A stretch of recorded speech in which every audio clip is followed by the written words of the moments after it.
Selamat pagi, kembali lagi bersama saya. Oke, Indonesia selalu memiliki daya tarik, salah satunya dalam hal seni. Nah, dalam penelusuran sejarah, banyak bukti bahwa bangsa lain, terutama seniman asing, itu selalu merasa nyaman, selalu merasa bahwa Indonesia memiliki eksotisme, gitu. Terutama dalam arti kata lain, eksotisme dunia timur, nah gitu ya. Nah, akhirnya mereka menganggap bahasanya eksotisme dunia timur itu sangat merangsang imajinasi mereka itu. Dan akhirnya mendapatkan inspirasi atau pengalaman estetika itu. Baik melalui pertunjukan tradisi, budaya, mistis, religiusitas, lokalitas, atau hampir semuanya gitu lah. Gitu. Semua yang ada di timur itu maksudnya.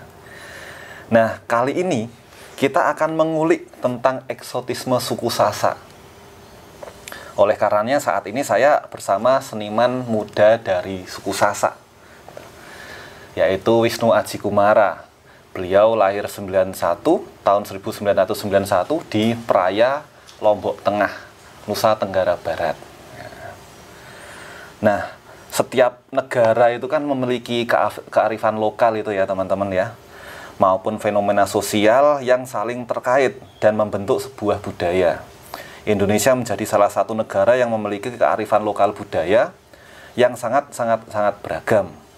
Lokalitas budaya di setiap tempat itu memiliki sejarahnya sendiri beriringan dengan fenomena sosial yang melatar belakangi konsepsi lokalitas tersebut. Nah, gini Mas Haji. Iya.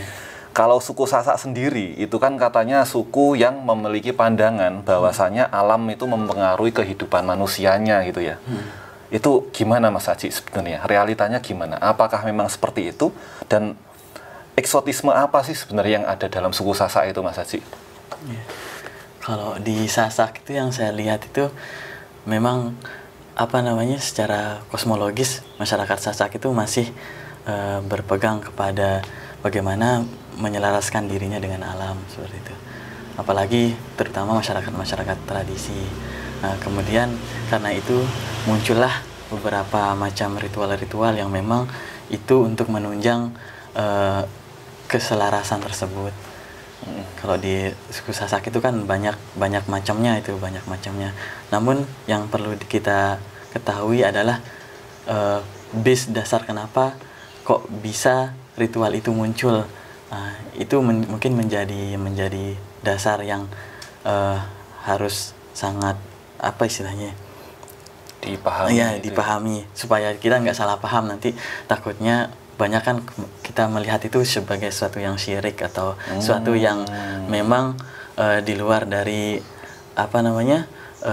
konteks Islam seperti itu. Gitu karena ya. Kita tahu sendiri kalau di Lombok itu mayoritas di sana Muslim kan, Muslim 90% masyarakat Lombok itu Muslim. Berbeda mungkin dengan daerah yang lain mungkin yang lebih beragam. Kalau di sana kebanyakan Muslim. Jadi lebih ke eksotisme soal religiusitasnya gitu ya Mas Haji? Iya, mungkin karena itu kalau misalkan kita lihat di Lombok, bagaimana kok bisa Islam itu menjadi sebuah dominan, sesuatu yang mendominasi di sana. Nah, itu mungkin menjadi pertanyaan penting untuk bagaimana perjalanan kultural orang Sasak itu untuk melihat itu. Soalnya ada anggapan bahwa kalau mau tahu tentang Sasak itu durus ieu agama, dia bilang. Cari dia di agama nanti pasti ketemu dia. Oh gitu? Iya. Durus ieu agama dia. Keren banget. Kalau dari seni rupanya Mas Haji gimana? Ada keterkaitan yang kontradiktif atau sejalan dengan agama dan keseniannya, kan biasanya sering dikonflikkan gitu kan? Oh iya. Itu gimana? Kalau di Sasak itu yang saya tahu untuk seni tradisinya itu tetap dia berkaitan dengan agama itu. Dia nggak bisa serta-merta dipisahkan gitu. Mungkin untuk seni modern atau seni kontemporer sekarang mungkin ada lah pemisahan seperti itu. Tapi dulu memang ada istilahnya tuh konsepsi-konsepsi yang memang orang Sasak pegang gitu. Seperti semai dan pemulih. Ketika orang Sasak membuat sesuatu, ada konsep semai itu bagaimana dia tidak melakukan sesuatu yang berlebihan terhadap benda tersebut, Oke. terhadap perbuatan tersebut. Oke. Dan pemulih itu bagaimana dia memuliakan benda itu sebagai sesuatu yang dia buat. Nah, jadi dia tidak serta-merta benda itu apa istilahnya menjadi sesuatu yang tidak berharga gitu. Jadi ada penghargaan terhadap benda itu dari pemulih istilahnya. Iya. Nah, jadi bagaimana kita menempatkan sesuatu itu pada tempatnya, itu yang menjadi poin penting di sana. Nah, itu menarik ya Mas Haji ya. Antara semaik dan pemulih. Pemulih. Iya. Iya. Tadi yang semaik itu yang tidak berlebihan. Tidak berlebihan. Gitu. Nah, padahal kan ada beberapa orang yang ngomong bahwasanya seni itu ada sesuatu yang melebih-lebihkan Mas Haji. Nah, itu gimana nanti? Ada, kalau mungkin beda ini ya, kalau misalkan seni yang memang dilebih-lebihkan seperti itu. Mungkin ada, kalau misalkan kita tahu itu hiperbola atau apa segala macam bentuk-bentuknya yang apa namanya kita kenal sekarang itu. Namun semaik dan pemulih di sini itu konsep yang memang bagaimana masyarakat Sasak itu melihat sesuatu itu harus sesuai dengan porsi. Dia nggak apa istilahnya, nggak bisa melebihkan sesuatu itu di atas porsinya. Nah, jadi memang harus tepat pada sasaran dia menaruhnya. Nah, jadi tidak ada nantinya ketika masyarakat Sasak itu membuat sesuatu bentuk apa namanya, baik itu kerajinan maupun bangunan maupun sesuatu yang monumental, itu dia tidak terlalu berlebihan sehingga membuat dia menjadi istilahnya itu terlalu membanggakan diri seperti itu. Oh begitu. Iya. Iya. Apa istilahnya itu, lupa saya. Jadi apakah itu bisa dikatakan itu menjadi konsep estetika dari suku Sasak, Mas Haji? Kalau saya lihat memang ya itu menjadi konsep estetik yang dipegang oleh orang Sasak. Misalkan ketika kita melihat sendok untuk ini, nanti biasanya orang Sasak itu hanya membuat sedikit ornamen di sana, entah itu ada garis apa seperti itu untuk memuliakan si benda itu. Jadi benda itu ada segi estetik yang memang dipegang, memang ada pada benda itu, yang melekat pada benda itu, sehingga benda itu tidak beralih fungsi ataupun nanti istilahnya itu dia dibuang atau apa seperti itu. Nggak serta merta dia menjadi hal yang apa, nggak ada daya tariknya. Iya. Nah, itu sangat menarik, masih sangat menarik gitu ya. Nah, terus berarti apakah itu secara konsisten itu kan? Jadi kita teman-teman dari suku Sasak kan secara konsisten memiliki konsistensi dalam pemuliaan konsep-konsep estetik lokal itu ya Mas Haji ya. Itu. Nah, lalu apakah konsistensi itu juga ada dalam medium penciptaannya Mas Haji? Kalau di media penciptaan saya kebetulan itu saya coba terapkan juga. Jadi bagaimana cara saya untuk melihat sebuah objek penciptaan itu agar sesuai dengan porsinya untuk saya terapkan. Jadi jangan sampai ketika saya membuat sebuah karya itu dengan secara terlalu emosional, misalkan dalam artian tanda kutip mungkin marah-marah atau seperti apa gitu. Jadi ada hal-hal yang memang harus direm, memang harus ketika sesuatu itu harus kita jalankan seperti itu. Jadi tantangannya malah di situ ya? Iya, makanya ketika melihat ukiran-ukiran dari Bali misalkan, yang sangat rigid banget gitu, kemudian yang dari Jepara kan seperti yang sangat detail apa segala macam. Kalau di Lombok itu ukirannya itu dia tidak terlalu dalam, dia tidak terlalu permukaan juga, jadi sedang-sedang aja, dan dia tidak terlalu rumit juga ukiran-ukirannya, dan bisa dilihat dari sana. Nah, kemudian konsep-konsep yang tadi kembali kepada pertanyaan awal itu, di mana kaitannya antara agama dengan lokalitas itu, dengan objek-objek kebudayaan yang muncul di kalangan orang Sasak itu bisa dilihat kebanyakan itu dari kain tenun misalkan. Di sana ada benang-benang yang dibilang itu benang nine, benang Benang mame, nine. Nine. Nah, nine itu benang perempuan dan Iya. benang laki-laki, di mana ada benang yang apa namanya dibilang itu sebagai sebuah konsepsi penciptaan manusia, penciptaan kita. Kemudian ada yang horizontal dan vertikal, itu antara hablum minallah dengan hablum minannas, seperti Wow. itu. Nah, Menarik. ya. Oke, kalau sebagai seniman muda itu ya Mas Haji ya, nek dari Mas Haji sendiri konsep-konsep atau nilai-nilai apa yang masih dipegang teguh sampai sekarang Mas Haji dari lokalitas suku Sasak? Kalau nilai-nilai yang masih dipegang itu dalam penciptaan karya ini, saya biasanya tetap mengacu kepada nilai dasar kultural orang Sasak, itu tauhid. Nah, itu salah satu sebuah nilai yang memang orang Sasak pegang dari awal. Kenapa? Ketika itu kemudian muncul ada penyebutan terhadap yang maha kuasa itu di orang Sasak itu namanya nenek kaji sak kuasa. Kemudian ketika Islam masuk ditambahkan nenek kaji Allah Subhanahu wa taala, nenek kaji Allah Subhanahu wa taala sak kuasa gitu. Jadi itu selalu jenengan pegang dan tersirat gitu ya, paling tidak tersirat di setiap karyanya Mas Haji itu ya? Iya, paling enggak itu menjadi dasar awal penciptaan karya saya. Wow. Jadi agar apa istilahnya, penciptaan karya itu ketika kita ngomong Sasak, ketika ngomong tentang lokalitas itu dia nggak jauh lari dari konsep awalnya, dari konsep ideologi masyarakatnya sendiri gitu. Nah, kalau ini untuk secara umum nih Mas Haji, seberapa penting sih menurut jenengan seorang seniman tuh harus membawa identitas lokalitasnya? Penting nggak penting sebenarnya, tergantung bagaimana apa tujuan si seniman itu berkarya. Kalau menurut saya seperti itu. Jadi ada memang seniman-seniman yang concern pada nilai-nilai modernitas, Ya. itu sah-sah saja. Ada yang concern kepada nilai-nilai lokalitas, yang itu juga sah-sah saja dan bagus, seperti itu, sama-sama bagusnya.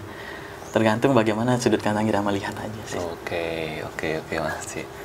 Nah, ini saya adalah pengagum karya-karya Mas Haji nih sejak dulu tahun 2014 ketika Mas Haji itu mengangkat cerita rakyat Lombok tahun 2014 ya Mas Haji. 2014 2015. Sekitar itu, terus Bekayak pas di Tembi gitu. Iya. Itu menceritakan soal sosok ibu gitu Mas Haji. Iya. Ibu di Lombok atau Iya, di Lombok sebagai konsep ini apa namanya, tentang ibu Ina. tentang Ina. ibu. Lalu yang terbaru ini yang dari Sasak melihat Sasak ya Mas dari ya. melihat Sasak. Wah, itu menarik. Dan menarik lagi ketika dari Sasak melihat Sasak, itu di sana ada tulisan yang menarik juga nih Mas Haji, yaitu Anda mencoba melakukan klarifikasi gitu kan. Nah, itu sebenarnya klarifikasi untuk apa Mas Haji? Itu sebenarnya klarifikasi yang penting menurut saya, itu ketika saya berhadapan dengan masyarakat di luar orang Sasak. Nah, sebenarnya banyak stereotip yang muncul terhadap orang Sasak itu. Dulu ketika 2009 saya ke Jogja, datang ke Jogja, nggak banyak orang yang tahu Lombok itu di mana. Loh iya toh? Iya, karena dulu tuh malah kok Mas dari mana? Katanya tanya, saya dari Lombok. Wah, Lombok itu di mana? Nah, mereka berpikir Lombok itu di dekat NTT, dekat NTT, kemudian di dekat timur, dekat mana gitu. Nggak ada yang tahu Lombok itu dekat dengan diapit sama Sumbawa, sama Bali, seperti itu. Seperti sekarang orang tahu Lombok itu dengan pariwisatanya segala macam. Nah, dulu nggak ada orang tahu seperti itu. Kok kulitnya kayak gini Mas, putih-putihan kayak gitu. Kok nggak hitam kayak gitu ngomongnya dulu. Nah, kebanyakan seperti itu. Bukannya saya mau bertindak rasis apa enggak. Banyak orang-orang ketika saya datang ke Jawa tuh berpikir kok Lombok itu ada di mana gitu. Ada sebuah pulau yang antah berantah, nggak tahu. Mungkin sekarang ketika pariwisatanya udah muncul di permukaan, itu orang kemudian tahu, oh Lombok, banyak orang yang kesana kemudian. kemudian itu yang membuat dia lebih terbuka. Lalu yang ingin jenengan klarifikasi itu soal apa ya Mas Haji? Nah, kemudian yang menjadi kegelisahan saya itu tentang stereotip yang muncul ketika kalau waktu itu kan saya mengacu kepada titik awal saya di sini itu ketika saya perbaikin motor dulu pertama awalnya itu. Saya ke bengkel, saya ditanya, "Mas dari mana?" "Dari Lombok." "Tinggalnya di mana?" "Di Mataram." Saya bilang kayak gitu. "Wah, di sana ribut-ribut terus ya Mas," ya gitu. "Wah, orang rusuh-rusuh terus." Saya pikir, rusuh-rusuh dari mana? Saya pikir kayak gitu. Padahal kamu di sana aman-aman aja ya, enak-enak aja ya. Nah, rusuh-rusuh dari mana? Ada stereotip yang muncul seperti itu. Mungkin karena itu terpacu picu oleh ini konflik yang di Pusu, kemudian itu merembet juga ke Lombok seperti itu. Jadi nggak ada banyak stereotip yang muncul. Kemudian ketika gempa kemarin juga 2 tahun kemarin itu banyak, wah ini orang Lombok ini orang-orang berdosa nih lagi diazab sama Allah kayak gitu. Banyak yang seperti itu kan.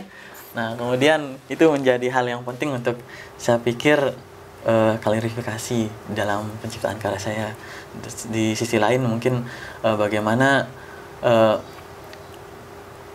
konsep-konsep pemikiran orang terhadap suku Sasak seperti itu, yang masih berpikir bahwa orang-orang Sasak itu orang-orang yang sinkretis, orang-orang yang politeis seperti itu. Nah, kemudian itu yang coba saya klarifikasi dari wujud-wujud penciptaan karya saya. Oke. Iya, sangat menarik. Lalu dalam proses risetnya itu berapa lama Mas Haji? Ya, selain jenengan sebagai asli dari suku Sasak. Iya. Nah, ada perbedaan nggak, maksudnya ketika Anda dari suku Sasak terus ke Jogja kan ya, itu jenengan sempat balik lagi nggak Mas untuk riset? Iya, saya balik dulu. Ada perbedaan atau udah ada perkembangan atau apa itu, atau malah gimana Mas Haji? Kalau untuk perkembangan masyarakatnya pasti ada perubahan dari dulu sampai sekarang. Namun yang menjadi, karena saya concern untuk tentang klarifikasi masyarakat Sasak itu. Yeah.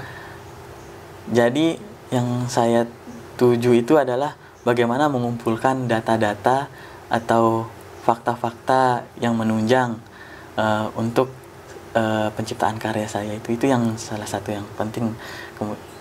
Kemudian itu membuka jalan kepada saya ketika saya mencoba untuk mencari tahu apa sebenarnya konsepsi ideologis masyarakat Sasak awal itu. Ketika perjalanan itu banyak hal yang saya pikir sangat istilahnya itu bertolak belakang dengan apa yang masyarakat di luar Sasak bicarakan, ataupun masyarakat Sasak sendiri yang berbicara tentang itu gitu. Bukan, tanda kutip, bukan masyarakat tradisi mungkin, karena stereotip itu bukan hanya berkembang di kalangan masyarakat orang luar Sasak, namun di masyarakat Sasak sendiri itu juga berkembang seperti itu. Misalkan karena kebanyakan begini, yang saya lihat itu kebanyakan dari kita masyarakat Indonesia dan masyarakat Sasak khususnya yang dalam hal ini itu masih banyak istilahnya itu mengacu kepada tulisan-tulisan Barat. Kalau misalkan kita mengacu kepada tulisan Barat itu keren banget seperti itu. Kemudian kalau misalkan kita dibilang sinkretis, dulu kan sinkretis, ada konsep-konsep sinkretis yang muncul dari peneliti Barat itu yang saya tentang. Kenapa? Karena saya melihat di sana itu bisa jadi itu ketidakmampuan si peneliti itu untuk melihat bagaimana ideologi pada suatu masyarakat itu berkembang. Ideologi dasarnya awalnya itu seperti apa. Nah, kemudian ketika mereka tidak bisa menangkap itu secara jauh, maka timbullah konsep sinkretis itu. Nah, itu penting untuk saya pikir untuk saya klarifikasi, karena konsep monoteisme itu saya rasa sudah berkembang di masyarakat Sasak itu sejak awal itu sudah ada konsep monoteisme. Dan mungkin bukan hanya di masyarakat Sasak, masyarakat Nusantara sendiri pun dulunya bisa jadi semua itu monoteis. Seperti itu. Oke, menarik banget. Jadi peran kuasa ingatan, memori itu. Iya, memori kolektif masyarakat itu sangat kuat sebenarnya di sana. Namun karena penetrasi ilmu pengetahuan gitu yang dari luar yang kelihatannya sangat menunjang segala sesuatu itu, kemudian hal-hal yang seperti itu menjadi terpinggirkan gitu. Kita hanya kebanyakan tuh melihat bagaimana orang lain melihat diri kita, bukan diri kita melihat diri kita, seperti itu. Wah, nah itu menjadi hal yang penting menurut saya. Iya, itu yang sering dilupakan sama teman-teman dari peneliti juga ya Mas Haji ya. Gitu. Kalau yang sering saya baca dari tulisan-tulisan kebanyakan seperti itu. Bukannya malah bukan hanya peneliti dari luar, orang-orang Sasak yang meneliti tentang dirinya sendiri pun kebanyakan seperti itu. Mereka berjalan melihat diri mereka sendiri dari sudut pandang orang lain. Bukan banyak menggali dari sudut pandang dia sebagai seorang lokal gitu. Iya. Iya. Oh iya. Nah, terus tantangannya apa aja itu Mas? Pasti kan jenengan ketemu masyarakat, ketemu komunitas itu ya, komunitas tradisi bahkan. Terus komunitas modern juga yang masih ada di Sasak, atau komunitas foreigner yang ada di Sasak itu. Tantangannya apa Mas Haji? Ketika mencari data, mengulik, terjun ke dalam. Oh iya. Kan alhamdulillah ini ketika saya bergelut masuk ke dalam mengulik konsep-konsep lokalitas itu, saya bertemu dengan salah satu kayak lembaga itu. Lembaga namanya Bencingah Institute. Nah, Bencingah Institute itu isinya itu banyak akademisi, banyak pejalan tradisi, kemudian ada loka di sana. Istilahnya loka itu orang tua Sasak yang memang menjadi orang tua di sana, tanda kutip, yang concern terhadap budaya Sasak. Nah, kemudian itu yang membuat saya membuat saya lebih terbuka terhadap hal-hal yang di luar pengetahuan saya dari awal itu. Kemudian itu membawa saya jauh ke dalam bagaimana saya harus melihat Sasak itu ke depannya, seperti itu. Dari sana kemudian banyak hal-hal yang nggak saya duga yang dulu konsep-konsep yang saya pikir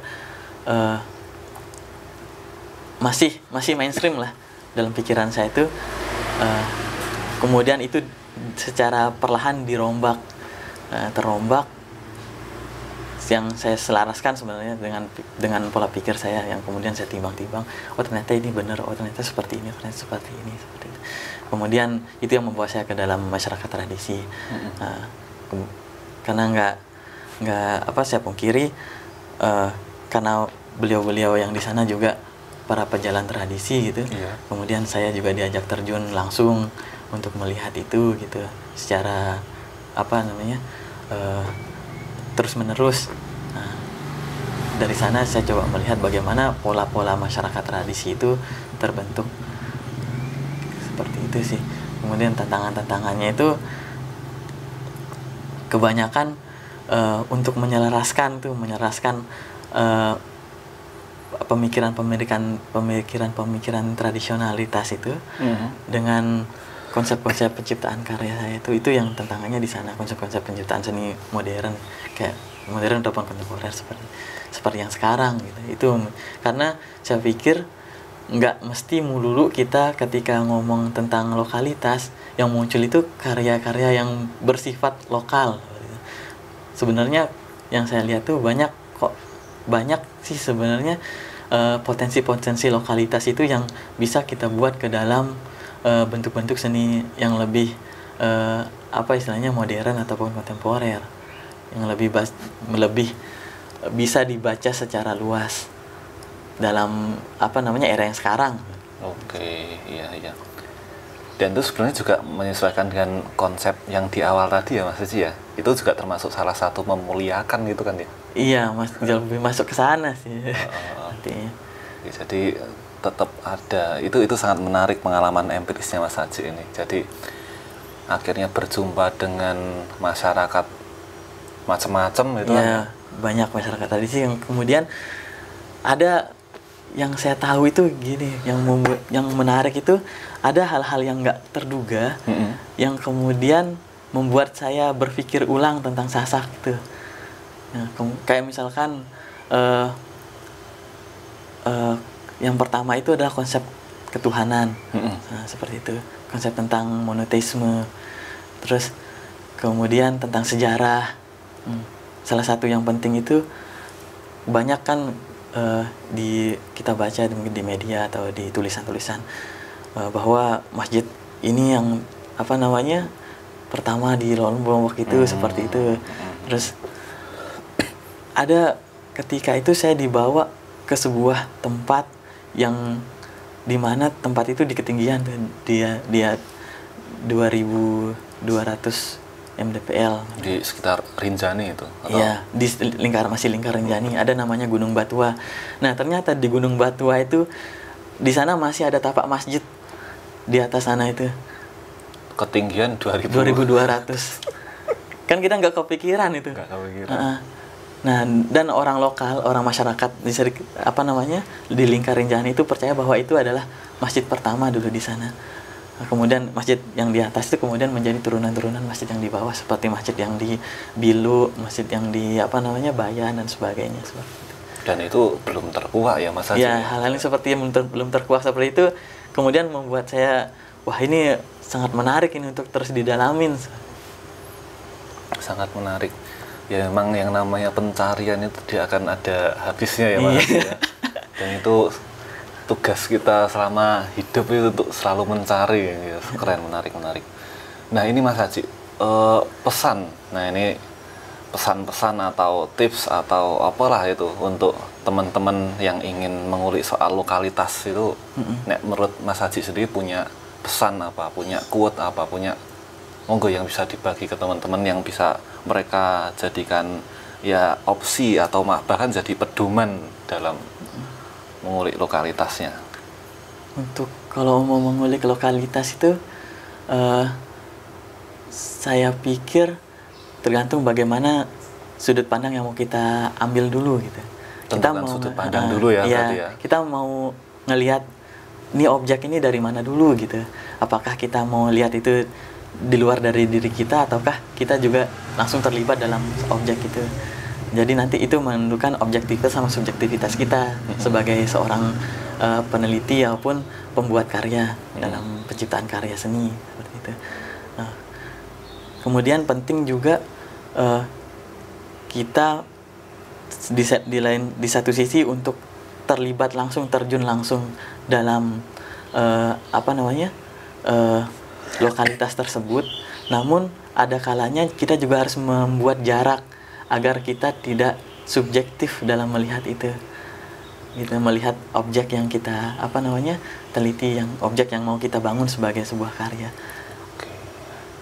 Jadi nanti biar kita istilahnya itu nggak terbawa arus, jadi kita bisa melihat semuanya itu secara jelas, netral. Iya. Oke, luar biasa ya Mas Haji ya. Jadi peristiwa mengut ingatan itulah ya. Itu bisa menjadi sebuah karya seni, akhirnya direpresentasikan menjadi sebuah karya seni melalui simbol-simbol yang aduhai, itulah istilahnya. Oke. Terima kasih Mas Haji. Terima kasih juga, sharing itu ya, sudah sharing, kita membicarakan sedikit tentang suku Sasak. Semoga aja dengan ini bisa memantik permasalahan lain, kegelisahan lain dari teman-teman yang lain untuk mengulik suku Sasak atau mengulik tentang lokalitasnya masing-masing gitu ya Mas Haji. Terima kasih sekali Mas Haji ya. Sangat berterima kasih ini untuk diajak ke dalam vlognya Mas Tejo. Saya sih terima kasih Mas. Iya, saya juga terima kasih Mas. Matur Mas Haji. Itu teman-teman. Sampai jumpa lagi.